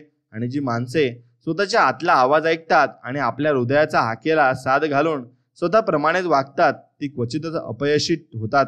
आणि चुका, अपयश आणि तडजोड हे आयुष्यातील अशा महत्त्वाच्या गोष्टी आहेत की ज्यांच्यापासून आपण काही शिकून मोठे होतो. म्हणून यशस्वी आणि अयशस्वी माणसांमधील मुख्य फरक कोणता, तर त्यांना आयुष्य पुन्हा कसे सावरायचे हे समजते ते यशस्वी होतात आणि ज्यांना हे जमत नाही ते अयशस्वी होतात. म्हणून वैयक्तिक यशस्वी प्रत्येकाची कल्पना वेगळी असते आणि काहींसाठी ते सोलर कोस्टरमध्ये बसण्यासारखे असते, म्हणजे जसा भरधाव वेग त्यांना हवा असतो, व तर इतरांसाठी ते संत गतीचे सुरक्षित आयुष्य असते. अशा आयुष्यात त्यांची गाडी बरेचदा थांबते, पण सुसंवाद साधून आजूबाजूची परिस्थिती लक्षात घेऊन ते पुन्हा नव्याने सुरुवात करतात आणि सर्व काही आनंदाने स्वीकारतात. नक्कीच प्रत्येकाची ही सवारी वेगळीच असते, पण प्रत्येक ठिकाणी चढउतार आहेत, नागमोडी वळणे आहेत आणि अनेक अडथळेही आहेत. म्हणून तुम्ही वैयक्तिक पातळीवर यशस्वी झालात तरी तुमच्या मनाला अस्वस्थता असतेच. पण आता या तुमच्या नकारात्मक भावना आनंद, प्रेम, आत्मविश्वास आणि मानसिक शांती यामध्ये बदलतात. एकदा का तुम्ही नकारात्मक भावनांमधून स्थित्यंतर कसे करायचे हे शिकलात की त्या किती महत्त्वाच्या आहेत ते तुम्हाला समजेल आणि त्यांच्याशिवाय जगणेच अवघड आहे. तुम्हाला जर तुमचे आयुष्य असे नकारात्मक भावनांव्यतिरिक्त हवे असेल तर कुशाल स्मशानात जा आणि शांतपणे विश्रांती घ्या. जिवंत असणे म्हणजे हालचाल आहे. वैयक्तिक यशाचे गमक हे आपल्या सांसारिक आनंद, प्रेम, शांती, आत्मविश्वास यांच्याबरोबर सूर जमवण्यात असते. म्हणून जेव्हा तुमच्यामध्ये आत्मविश्वास जागरूक होतो की तुम्हाला पाहिजे ते तुम्ही मिळवणारच, तेव्हा तुमच्यातील अस्वस्थता कमी होऊन जात असते आणि तुम्हाला यश मिळत असते. म्हणून तुम्ही हे स्वीकारता की आयुष्य ही हळूहळू बदलत जाणारी कार्यप्रणाली आहे. त्यामुळे तुम्हाला पाहिजे ते मिळवायला वेळ लागणारच. आणि जेव्हा तुम्ही तुमच्या हृदयाची दारे उघडता आणि स्वतःशी प्रामाणिक असता तेव्हा तुम्ही आयुष्यातील प्रत्येक टप्प्यावर आनंद उपभोगू शकता आणि आयुष्यातील परिपूर्णतेबद्दलच्या कल्पना धुसर होत जातात आणि तुमच्या लक्षात येते की जे तुम्ही मिळवले आहे ते तुमच्यासाठी परिपूर्णच आहे. म्हणून अशा प्रकारे तुम्ही ताकदवान बनता आणि ती तुमच्या भविष्यातील यशाची गुरुकिल्ली आहे आणि तुम्ही ते करू शकता आणि फक्तच तुम्हीच हे तुमच्यासाठी करू शकता. आणि एकदा ही नवीन दृष्टी मिळाली की तुम्हाला तुमच्या सर्व प्रश्नांची उत्तरे मिळतील आणि तुम्हाला तुमच्या अनुभवांवरून तुमच्या यशाचा योग्य अंदाज येईल आणि तुम्हाला कुठून कुठे पोहोचायचे आहे हे खात्रीने नक्की समजेल. तुम्हाला सांगितलेले हे 4 टप्पे तुम्हाला ज्या पद्धतीने आयुष्य जगायचे आहे त्या मार्गावरचे नकाशे नक्कीच ठरतील. म्हणून मित्रांनो, पैशाने सुख विकत घेता येत नाही हे तुम्ही लक्षात घ्या. भोवतालचे आपण अनेक लोक पाहतो की ज्यांनी आयुष्यात खूप काही कमावले पण तरीही त्यांना शांतता नाही. जग अशा अनेक लक्षाधीशांनी भरले आहे की ज्यांना स्वतःशी प्रेमाची नाती सुद्धा जपता येत नाही. तरी सुद्धा अशी माणसे आणि त्यांचे प्रतिस्पर्धी म्हणजे ज्यांना सतत आणखी काही हवे असते, दिल मागे मोर म्हणणारे, अशा माणसांना त्यांच्या पैशांच्या उभेत अधिक वाटते. आणि आपल्याला माहितीच आहे की पैशांमुळे सुख किंवा प्रेम विकत घेता येत नाही. जरी ही तत्वप्रणाली सगळ्यांना मान्य असली तरी सुद्धा पैशामुळे वरवर पाहता सुख मिळाल्याचे जे भ्रमाचे जाळे निर्माण होते ते माणसाला सुखावून जाते हे नक्की. आणि जसजसा पैशामुळे मिळणारा एक सुखाबद्दल आपण विचार करतो तसतशी पैशाशिवाय आपण सुखी राहू शकणार नाही याची खात्री पडत जाते. म्हणून वरील सर्व विवेचन वाचत असताना सुद्धा तुमच्या मनात येत असेल की हो, खरंच मला माहिती आहे की पैशाने सुख मिळत नाही, पण तरी पैशांनी सुख मिळायला मदत होते हे नक्की. आणि जरी हा विचार तर्कशुद्ध असला तरी हा असा गैरसमज आहे की तुम्हाला सत्तेपासून दूर ठेवतो हे ओळखणे महत्त्वाचे आहे. आणि तुमच्या आयुष्याची दिशा पक्की करण्यासाठी तुम्ही वैयक्तिक यशाच्या मार्गावरून जात आहात हे निश्चित करण्यासाठी तुम्ही हे लक्षात घ्या की पैशाने सुख मिळत नाही. जर पैशाने तुम्हाला किंवा इतरांना सुख मिळाले असे तुम्हाला दिसले असेल तर तो निव्वळ भ्रम आहे आणि या भ्रमाचे स्वरूप आहे. या भ्रमाचे स्वरूप नेमके कसे आहे याचा आपण क्षणभर आढावा घेऊ. जेव्हा आपण रोज सूर्याला आकाश पार करून जाताना बघतो तेव्हा आपल्याला हे नक्की माहिती असते की सूर्य स्थिर आहे. आणि तसेच तो जर तुम्ही स्वतः स्थिर आहात असे तुम्हाला वाटत असेल तर पृथ्वी तिच्या अक्षाभोवती फिरते हे सत्य आहे. म्हणून तुमच्या मनाला हे पक्के माहिती असते की सूर्य त्याची जागा सोडत नाही आणि वास्तव हे की तुम्ही फिरत असता. म्हणून या भ्रमाचे आकलन होण्यासाठी जरा वेगळ्या विचारप्रणालीचा गरज आहे. आणि एखाद्या लहान मुलाला एखाद्या गोष्टीचे आकलन होत नाही आणि शाळेतील शिक्षकाच्या नजरेत हा विचारप्रणालीमधील बदल लगेच लक्षात येतो. आणि एखाद्या मुलाला एखादी गोष्ट आज किती वेळा डोकेफोड करून सांगितली तरी समजत नाही, पण दुसऱ्या दिवशी ती चांगली समजते. म्हणून हा बदल एखाद्या रात्रीतही घडून येतो. म्हणून एखाद्या दिवशी विद्यार्थ्याला बीजगणितातील सोपी बेरीज सुद्धा करता येत नाही, पण थोड्या वेळाने त्याचा मेंदू जेव्हा तयार असतो तेव्हा तीच बेरीज करता येते. म्हणूनच जोपर्यंत मेंदू तयार नाही तोपर्यंत विद्यार्थ्याला कुठल्याही सूचना समजत नाही किंवा त्याला उमजत नाही. म्हणून एखाद्या भ्रामक कल्पनेचे आकलन होण्यासाठी किंवा ती समजण्यासाठी मेंदूला एका ठराविक पातळीपर्यंत विकसित होण्याची गरज असते आणि ती त्याला द्यावीच लागत असते. म्हणून मुलांमधील हा बदल म्हणजे मूर्त स्वरूपातील गोष्टींचा विचार करण्यापासून ते अमूर्त स्वरूपातील गोष्टींचा विचार करण्याचा त्यांच्या वयात येण्याच्या काळातच घडतो. आणि जेव्हा मुलं 12 किंवा 13 वर्षाचे होते तेव्हा त्यांचा मेंदू मोठ्याप्रमाणेच आकलन शक्ती मिळवतो हे उघडच आहे. जसजशी मुलांची वाढ होते तसतशा मानवी मेंदूच्या क्षमता वाढत जातात. आणि इतिहासात डोकावून पाहिले तर मोठमोठ्या शास्त्रज्ञांना जी आव्हानं वाटत होती ते आजच्या 14 वर्षाच्या मुलांना सहज आकलन होतात. आणि व्यावहारिक शहाणपण कसे येते हे आपण समजून घेऊ. फक्त 500 वर्षापूर्वी प्रत्येकाचा हा समज होता की पृथ्वी सपाट असून सूर्य आपल्या पलीकडे जातो आणि त्यांची भ्रामक समजूत होती. आणि त्यातून ते बाहेर येण्यास तयार नव्हते.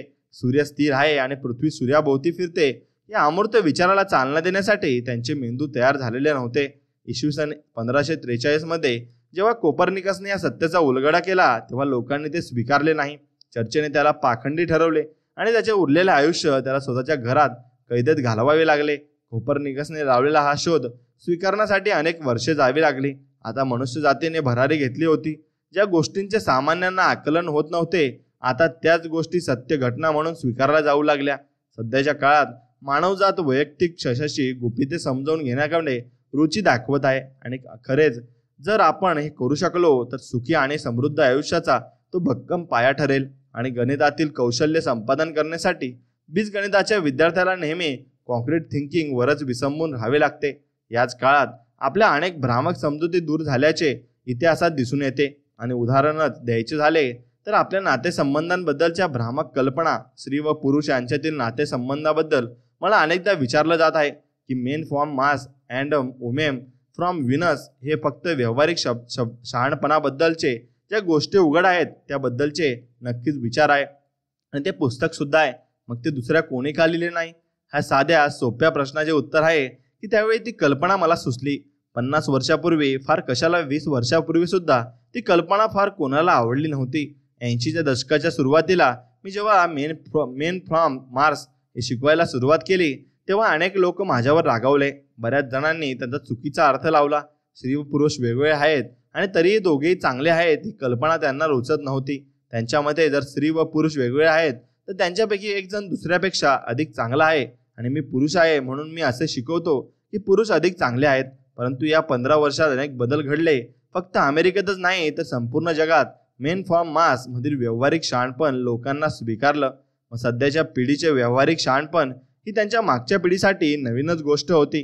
म्हणून उदाहरणार्थ स्त्री समानता 50 वर्षापूर्वी ही चळवळ मागच्या पिढीसाठी आधुनिक होती. त्या काही बायकांना आम्ही पुरुषांपेक्षा वेगळे नाही असे म्हणून आम्हाला समान दर्जा मिळावा यासाठी मोठा लढा द्यावा लागला. स्वतःला सिद्ध करावे लागले. निदान समाज तरी पुरुष स्त्रियांपेक्षा श्रेष्ठ आहेत असे मानत होता. पण आता पुन्हा एकदा ते सर्वसामान्य झाले आहेत की स्त्री व पुरुष वेगवेगळे आहेत आणि वेगळे असण्याचा अर्थ श्रेष्ठ असणे असा नक्कीच नाही. म्हणून नवीन पिढीची सर्वसामान्य गोष्ट ही मागच्या पिढीसाठी नवा शोध असतो. आपण सर्व सध्या अशा उंबरठ्यावर उभे आहोत की स्त्री व पुरुष समान आहेत व त्यांच्यापैकी एक जण उपजत दुसऱ्यांपेक्षा श्रेष्ठ आहे आणि अशी आपली अचूक धारणा आहे असे आपण मानतो. असा जो दृष्टिकोन आपण हल्ली वंशिक भेदाभेदांच्या वशात आणि बाबतीत ठेवतो. म्हणून हल्ली जवळपास सगळ्यांनीच हे मान्य केले आहे की देव धर्मातील आहेत म्हणून हे भेदभाव करत नाही. देवाची कृपादृष्टी सर्वांवर सारखीच आहे आणि तो असा विचार करीत नाही की अरे हा तर ईश्वराला मानत नाही, हा नास्तिक आहे किंवा ख्रिश्चन आहे किंवा ज्युशिस आहे किंवा हिंदू आहे किंवा मुस्लिम आहे. म्हणून आपल्या विश्वास काही असला तरी तो सगळ्यांवर सारखेच प्रेम करतो. आता जग जास्त जवळ आल्यामुळे निरनिराळ्या धर्माच्या वंशांच्या लोकांचा सांगुलपणा आपण स्वतः अनुभवतोय आणि या स्वतःमध्ये घेतलेल्या अनुभवांमुळे लोक आता त्यांच्या कुपमंडूक प्रवृत्तीमधून बाहेर पडलेले आहेत आणि लोक आता ते स्वीकारतात की सर्व धर्मे सत्य शिकवतात आणि ते वेगळे असतात. आणि ही चांगलीच गोष्ट घडली आहे कारण यापूर्वी या आध्यात्मिक संदेशाचे आकलन लोकांना होत नव्हते. या संदेश जरी वेगळ्या भाषेत असला तरी त्याचा अर्थ एकच होता. पण आता एक आपण नवीन सहचक्रात प्रवेश केला आहे आणि आता ते गृहीतच आहे की रस्ते जरी अनेक असले तरी पोहोचण्याचं ठिकाण एकच आहे. पण काहींच्या भ्रामक कल्पना असतात की मार्ग फक्त एकच असतो आणि ते ज्या मार्गाने जातात तो फक्त श्रेष्ठ मार्ग आहे. त्यांचाच धर्म फक्त श्रेष्ठ आहे आणि त्यांच्याच धर्माची शिकवण फक्त श्रेष्ठ आहे. पण जेव्हा आपण सर्व धर्म अभ्यासतो त्यांच्यातील विद्वत्ता लक्षात घेतो तेव्हा आपल्याला सत्यतेची जाणीव होते.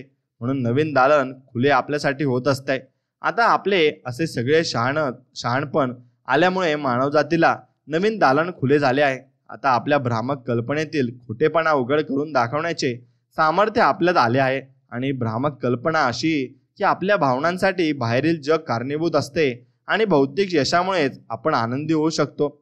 जरी असे मानले की हे बाहेरचे जग बऱ्याच अंशी आपल्या खूप दुःखांना कारणीभूत असते तरी सत्य असे असते की आपण स्वतःवर पूर्णपणे जबाबदार असतो आणि आपल्याला जे हवे ते बाहेरच्या जगाकडून मिळते आणि त्यामुळे आपण आनंदी होतो. पण हा आनंद क्षणभंगूर असतो कारण आपल्या डोक्यात सतत विचार हा चालू असतो की नाही यापेक्षा जास्त हवे आणि जेव्हा आपण असे मानायला लागतो की आपल्याला आनंद हा फक्त बाहेरच्या जगातून मिळतो, तसतशी आपली आतली उर्मी कमजोरी व्हायला लागते. आणि जेव्हा यापेक्षा अधिकाची हाव माणूस धरतो तेव्हा हा मिळालेला आनंद नाहीसा होतो. पण जेव्हा आपण असे मानतो व आपल्याला असे अनुभव येतात की आपला हा आनंद हा बाहेरील परिस्थितीवर अवलंबून नाही, तेव्हा आपण पुन्हा खुश होतो. हे नक्की काय आहे हे बघण्यासाठी आपण पैशाचे उदाहरण घेऊ. मग कायम आनंद हा कायमस्वरूपी टिकतो जेव्हा आपण हे अनुभवतो की आपला आनंद बाह्य परिस्थितीवर अवलंबून नाही. पैशामुळे आपण सुखी होतो का? तर नाही. आपला आतील विश्वास, आपल्या जाणीवा नाही तर आपल्या इच्छा आकांक्षा यामुळे आपण सुखी होतो. आणि जेव्हा आपल्याला जास्त पैसे मिळतात तेव्हा आपण खुश होतो, कारण आपल्याला असा विश्वास वाटतो की आपण कुठेतरी काहीतरी आहोत आणि स्वतःची जाणीवच आपल्याला आनंदी करते. म्हणून पैसे आहे त्या क्षणी आपल्याला वाटते आता मला पाहिजे ते मी करू शकतो, माझ्याकडे सत्ता आली आहे. असा विश्वास येण्यासाठी आपल्याला पैशांची गरज पडली, कारण आपल्या हातामध्ये आतमध्ये ही पॉवर, ही सत्ता आधीपासून होती, याची आपल्याला जाणीव नव्हती. आता या जाणीवामुळे तुमच्या आतमध्ये चांगलूपणा आणि मोठेपणा आहे असा अनुभव तुम्हाला यायला लागला. आणखी काही सत्तेच्या सूचनांचे पालन केले असता, थोडा सराव केला तर महत्वाची दृष्टी तुम्हाला अनुभवण्यास येईल. म्हणून आता या जाणीवेमुळेच तुमच्यातील चांगुलपण व मोठेपण तुम्हाला अनुभवास आले. म्हणून प्रत्येक बाबतीत फक्त पैशांमुळेच आपण सुखी होतो, कारण आपला विश्वास आहे की पैशांमुळेच आपण जिवंत राहू शकतो. पैशांमुळेच आपण आपल्याला हवे ते करू शकतो, हवे ते मिळवू शकतो. आपल्याला पैसे मिळवण्यापूर्वी आपण आनंदी होतो, हे प्रेमळ होतो, शांतता प्रिय आणि आत्मविश्वासपूर्ण होतो, हा विचार आपण करू शकत नाही. हा अनुभव तसा प्रत्येक माणसाला येतो आणि पूर्वी खूप कमी लोकांना अनुभव यायचा, कधी आयुष्यभरही समजायचे नाही. पण आता एका ठराविक दिशेने विचार केला तर हे समजते. पूर्वी समाजापासून दूर राहणाऱ्या, ध्यानधारणा करून मनशांती मिळवणाऱ्या लोकांना येणारा हा अनुभव आता जर अतिशय सामान्य जीवनशैलीला शरण गेले तर येतो. आणि सुरेश समुपदेशनासाठी आला तेव्हा तो नैराश्याने ग्रासलेला होता. तो आता 42 वर्षाचा होता आणि ज्या पद्धतीने त्याचे आयुष्य चालले होते त्यावर तो खुश नव्हता. लोक जेव्हा त्यांच्या लांबलचक भारी गाड्यांमधून जाताना तो बघायचा तेव्हा तो त्यांना फार मत्सर करीत असे. जणू काही तो कुठल्या तरी परीक्षेत पास झाला आणि नापास झाला म्हणून एकूणच त्याची कुवत नव्हती आणि त्यामुळे तो नाराज होता. इतरांकडे आपल्यापेक्षा जास्त आहे याचा त्याला संताप यायचा. आणि त्याने पण सगळ्या चांगल्या बरोबर गोष्टी केल्या होत्या. तो नियमितपणे शाळेत गेला होता, त्याने मेहनत केली होती, तो मंदिरात गेला होता, पण त्याने लहानपणी कसे लाड झाले नव्हते आणि त्याला खेळणी मिळाली नव्हती. खूप काही गमावल्याची भावना त्याच्या मनात होती. त्याला त्याचा रागही येत होता आणि म्हणून श्रीमंत माणसाबद्दल त्याच्या मनात कडवेपणा होता आणि स्वतःबद्दल कणव होती. पण नंतर वैयक्तिक यशाच्या कार्यशाळेत यायला लागल्यापासून पैशाचे बघण्याचा दृष्टिकोनही बदलला आणि त्यालाही जाणवले की त्याच्या आयुष्यात त्याने पैसे मिळवण्याबद्दल कधी गांभीर्याने विचार केला नव्हता आणि म्हणून त्याला पैसे मिळाले नव्हते. जरी त्याला अधिक पैसे हवे होते तरी त्याने मिळवलेले सुद्धा अगदीच काही कमी नव्हते. ते त्याला प्रथमच जाणवले आणि त्याला लक्षात आले की पैशांच्या प्रती नापसंती दाखवून त्यानेच त्याचे पाय मागे ओढले होते. आणि आता त्याच्या आयुष्याचे नवे ध्येय होते की आहे त्यात सुखी राहणे, पण अधिकाची अपेक्षा करणे.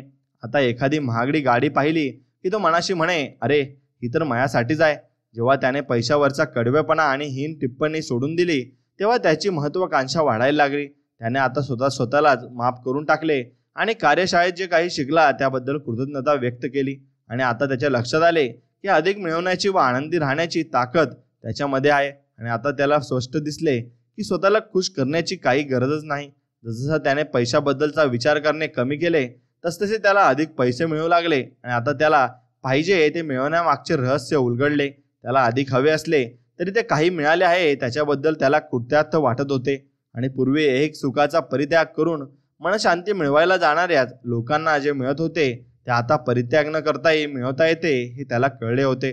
म्हणून 25 वर्षापूर्वी मी जे वैयक्तिक यश हे मिळवण्यासंबंधीचे नक्कीच मार्गदर्शन केले होते ते त्याच्या लक्षात आले होते आणि त्याला नक्कीच त्यातून भरपूर मोठा फायदाही झाला होता. म्हणून असा फायदा आपल्यालाही मिळू शकतो आणि आपणही चांगले राहू शकतो. फक्त मित्रांनो, प्रामाणिकपणा तुम्ही सोडू नका आणि जेवढा जास्त तुम्ही चांगले बोलाल, चांगला प्रामाणिकपणा ठेवाल तेवढेच देव तुमचे चांगले करणार आहे. एवढं तुमच्या लक्षात येईल आणि तुम्ही चांगल्या मार्गावर सुद्धा लागाल.